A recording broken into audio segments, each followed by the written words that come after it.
Hey everybody, welcome to our weekly podcast. My name is Patrick Tan, the General Counsel for ChainArgos. With me as usual every week, my CEO and Chief Data Scientist, Jonathan Reiter. Thanks for tuning in. Thanks for joining us. Thanks for the likes, comments, and subscribes. So this week we've got the all legal issues episode. So we're only going to talk about no data for you guys this week. No data for you. Come back 1 year.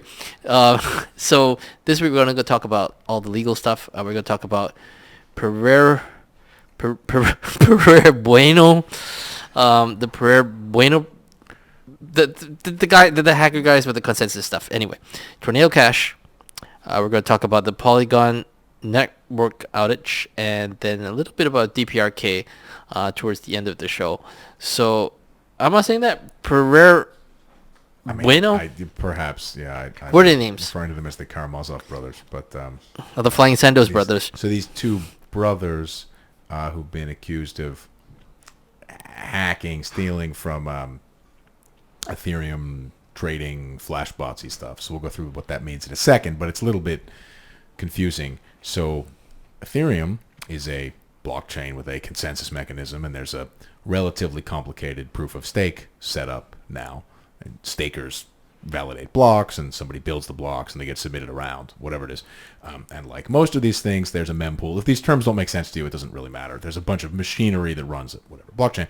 And because it's reasonably complicated, there are a number of competing software packages out there that let you run your node efficiently, right? So people want to collect the maximum amount of fee for running a node, the maximum amount of staking fees, that kind of stuff.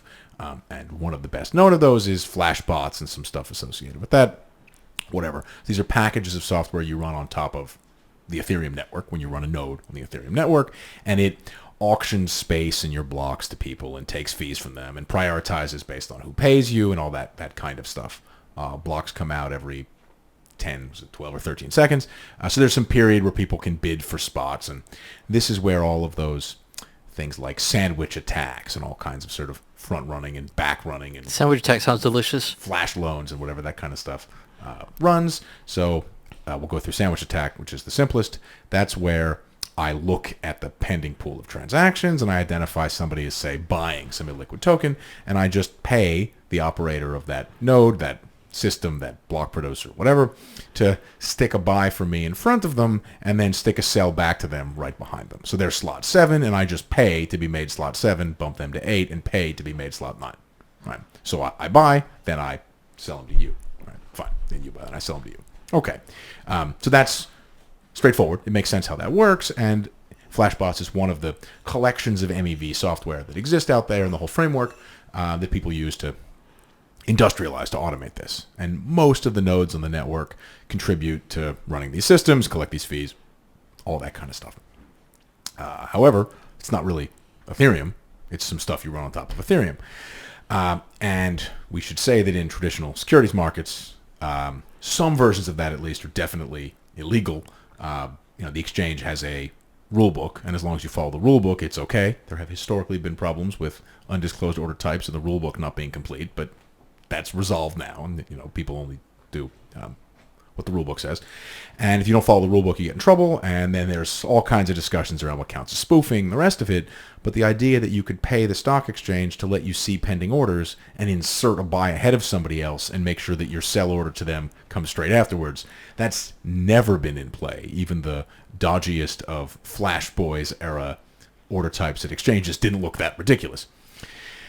So these brothers looked at the way this whole system worked, and they found a bug in the Flashbots, whatever blob of code, where they could trick the system into presenting them with all of the outstanding transactions in a state where they did not get executed, and effectively let them insert more whatever orders in there, and they were able to drain quite a few of the bots that were sitting out there operating the MEV to suck value out of the system. So to repeat, because it's a little bit complicated, Ethereum has some kind of consensus process.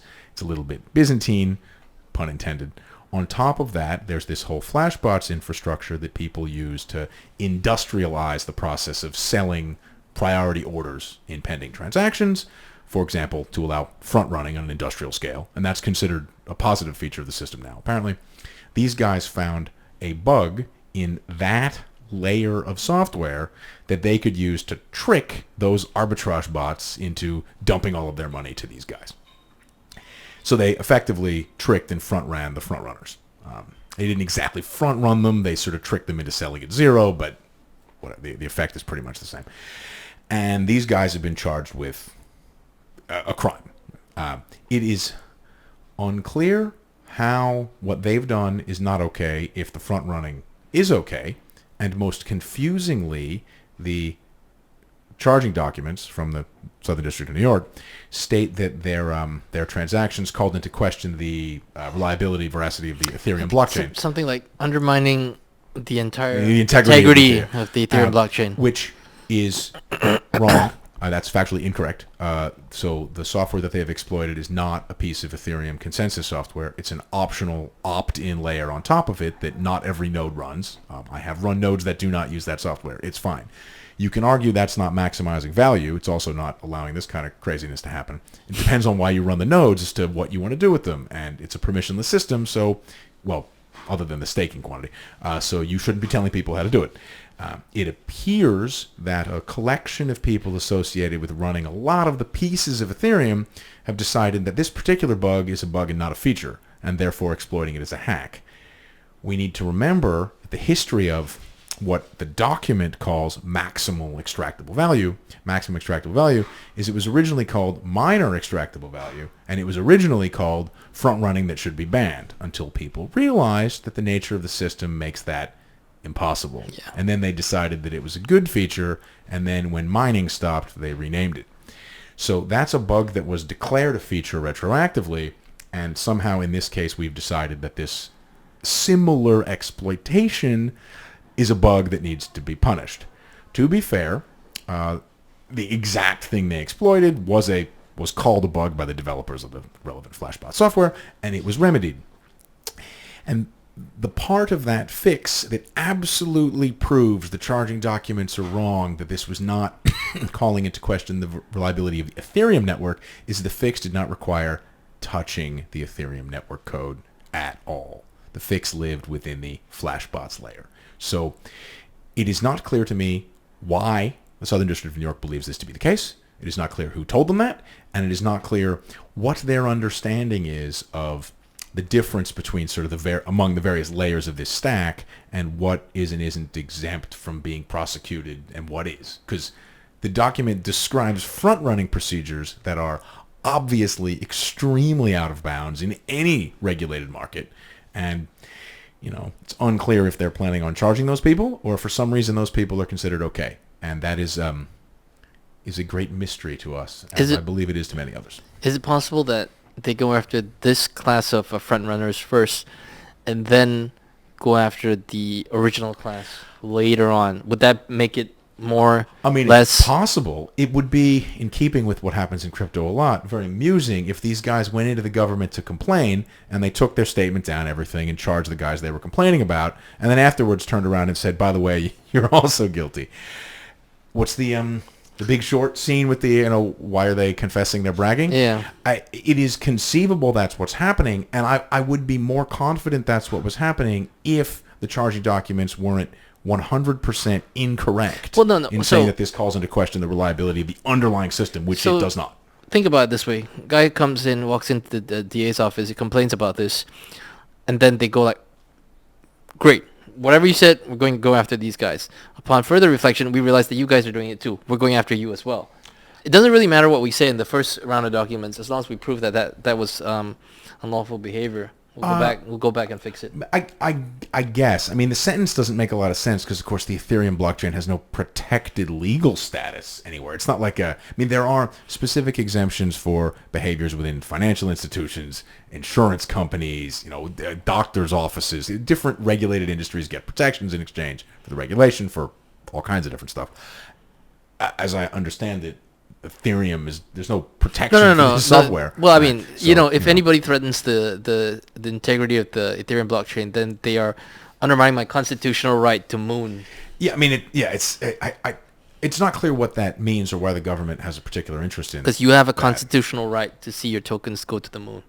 Yeah, hacking. It's the 14th Amendment I mean, how exactly hacking laws work and the rest of it's always been a little bit complicated, but it's a bit strange in this case, particularly how, given that they outline a procedure that A, was originally considered a bug and then retroactively declared a feature, and B, involves people doing things that in all other regulated markets are totally out of bounds. There are gray areas on what is spoofing and front running and the rest of it. Sandwich attacks are absolutely not a gray area. Hacking for D and not for me. I mean, one interpretation of this is a dark version of that, yes. Yeah. Sandwich attack sounds delicious, by the way. Okay, Tornado Cash. So the guy who's been in prison in the Netherlands has been convicted and sentenced to, I think it was 5 years in prison, although he's been in prison already. Netherlands. Holland. Holland, yes. Then who are the Dutch? Okay, all right. That's a Seinfeld joke for the segment. I mean, the part I found most interesting about... Well, okay, so there's two weirdnesses here. The first strange thing is that people still, even though a lot of evidence has been presented, don't seem to realize that these guys are being charged with, at least in part, the custodial centralized relayer network that they ran. And which they did. Yeah, which they did, which they admit doing. And there's no disputes about that. There's plenty of transaction logs and records and whatever. Well, they also said that they did it. Yeah, no, it's not. Yeah, that's not writing code. I mean, to some extent, it's writing code. Like I could write code that tries to guess people's credit card numbers and submits transactions to Amazon. Right? That's writing code, but it's not. That's clearly out of bounds. This is similarly something that's known as very out of bounds, and a lot of people seem to simply be ignoring that. And that's been amusing the whole time. But of course, what's funniest is that this guy was convicted in the Netherlands. And what is his nationality? I know he's Russian. Okay. But I mean, that's not relevant to you're in the Netherlands. You're subject to Dutch law, right? I mean, that's the way it works. Dutch law. Yes. Okay. All right. And a lot of people seem to be applying American or Anglo-American in some cases legal standards to a Dutch legal proceeding, which, as the word suggests, is wrong. You see people complaining that the prosecution looks unconstitutional, and you're like, I assume you're referring to the American Constitution. There's a Dutch Constitution. It doesn't seem to conflict with that. And there were a number of people who were astonished that the legal standard in the Netherlands could be different than it is in the United States. And like, oh, well, okay. Yeah. I mean, the Netherlands. They eat their fries with mayonnaise. Well, they do a number of things differently there. It's a French fries with mayonnaise. There was one comment to the effect that it's such a liberal country, how could these be the rules? And assuming that having loose, I assume they're referring to drug and prostitution laws, means that you have loose laws on financial crime or money laundering. Those things are not connected in any way. Similarly, and this has come up before, the Netherlands is a civil law jurisdiction, not a common law jurisdiction. So the short version of that is precedent means nothing, and Parliament gets to, in some cases, explicitly decide who's guilty and not. Yep. And intent is not necessarily required for you to be guilty of a crime, but the judge can simply decide that you didn't try hard enough to prevent it, and the government could simply pass a law saying you didn't try hard enough, that's the end of it. Right. I think not. I don't think they allow retroactive laws in the Netherlands. They do in the United Kingdom. Some of Europe definitely allows retroactive laws. Yeah, so those are wild. Yeah. I love those. The American Bill of Rights exists precisely because they didn't like these problems, but it doesn't mean those systems were changed in Europe because they're okay with the system. A little bit of history. The reason we don't eat our French fries with mayonnaise is because a whole bunch of us left on a boat, went across there and said, none of this stuff. But the continent still does that. So that's the entire story of America. I mean, I should point out actually that the potatoes came from the Americas, so there were no French fries in Europe before. But anyway, so that one's interesting because people are failing to recognize still a basic flaw in their argument, and then they're also just acknowledging that they should never have had an opinion or expressed an opinion before. Because I'm not going to opine on fine. I don't know what the appeals procedure is in the Netherlands. I don't have detailed knowledge of Dutch law. I did speak to through a lawyer friend, somebody who did know a while ago to understand the situation, and the standards were clearly not American standards. But yeah, if somebody gets arrested and there's a technical issue in Morocco, I have no clue. I'd have to find somebody who knew something about it. There you go. I don't mean to pick on Morocco. I have no clue for a lot of Japan or India. Pretty sure they don't eat their French fries with mayonnaise. So, Polygon. Yeah. So this is related to the Tornado Cash thing we just discussed. Indeed. Polygon, this is, I think, from March. This is a couple months ago. Polygon had a substantial outage. The network was down. Yeah. Transactions were reverted, canceled. Etherscan had to be reindexed, all kinds of this stuff. Similarly to people not recognizing that the Tornado Cash guys didn't just write code, I mean, indisputably didn't just write code, if the Polygon system can go offline, come back offline with a different starting point, and get all kinds of things to re-index and reabsorb the transactions. I know which one this is. What is the beacon chain? Well, okay, the BNB beacon chain has a similar problem.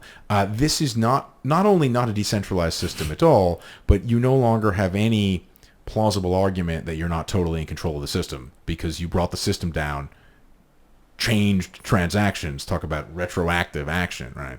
And brought the system back up and told people to reindex stuff, and the canonical transaction history changed. That's pretty nuts. Yeah, and it's not even a theoretical argument that you could do this. It's a statement that you did this and discussed it in your post-mortem and in press releases. So, obviously, it's possible and you have total control over the system. That's going to eventually be a problem. The wheels of justice grind slowly, I believe is the phrase. Well, I mean, ignore any of the legal stuff for a minute. Just think about that for a minute for all you decentralized nuts out there. You know, if the purpose of the blockchain is supposed to be immutable, you taking it down, changing it up, re-uploading it again, that is, I'm no expert, but to me that doesn't sound like it's immutable. Yeah. I mean, people will say these central points of control exist as safety features, and that's fair enough. Sure. But that doesn't mean that they don't exist. And similarly, if your argument to the government is, well, I only have control over the system in case something bad happens, this goes back to the first thing we said. The government's going to say, well, we think that guy using the network is something bad. Why didn't you stop that? Right? You don't want to have those discussions because you're going to lose, particularly if your system is accessible in 100 countries. As we discussed for the Binance stuff last time, your system's available in 100 countries. At least one of those countries is going to be pissed off about something all the time and ask you why you didn't stop it. Yep. Okay. Finally, DPRK.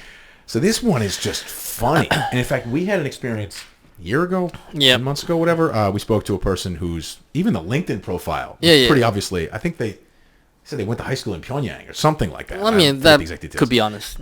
I don't question that was real. How they got a LinkedIn account, whatever.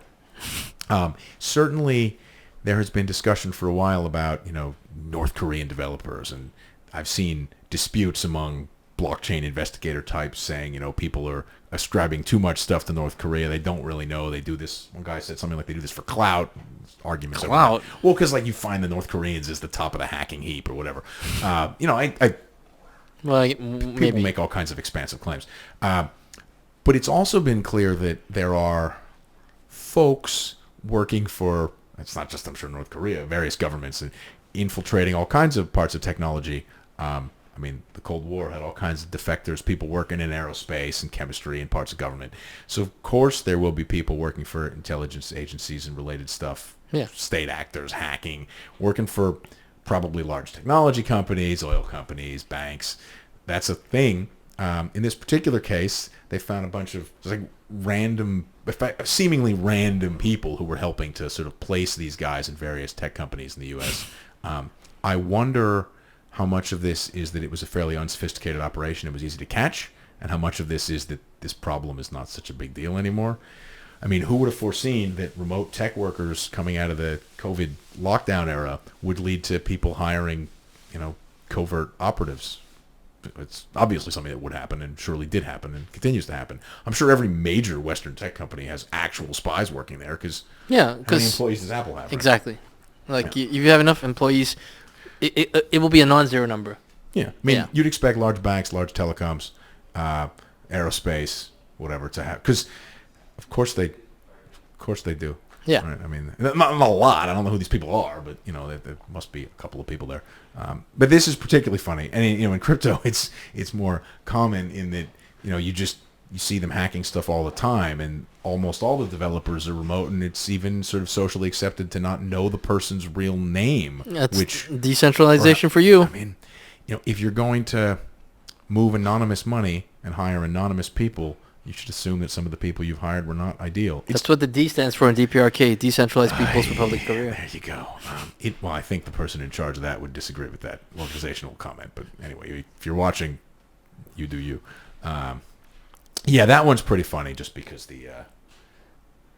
why this surprises anyone, and the lack of sophistication. The large tech companies we're getting taken in is concerning. Their HR procedures are not very good. I mean, you've got people who put up on their websites, like the CTO is an NFT. Yeah. I mean, well, though in those businesses, it's in no way surprising. Yeah. That there's issues. And there will continue to be. Yeah, I mean, you probably don't even know half the time. I mean, again, from just from watching Cold War era movies, you realize that a lot of the people are just there to gather information, right? Indeed. And you're an agent for 20 years and you do one thing once, and that was the whole point. Yeah. Right. So probably lots of people are sitting there collecting information, feeding it back to wherever they're supposed to, and that's the way it works. And on that note, thank you for tuning in. Thank you for watching. Thank you for listening. If you're catching us via Spotify, this is one of the few episodes we had that we didn't cover any data, so you don't have to worry you didn't miss anything. But We cleared the decks on legal issues. So, we cleared the decks on legal issues. Hopefully next week we don't have to spend so much time talking about legal issues, but that seems highly unlikely. On that note, have a great weekend. We'll see you again next week. See you guys.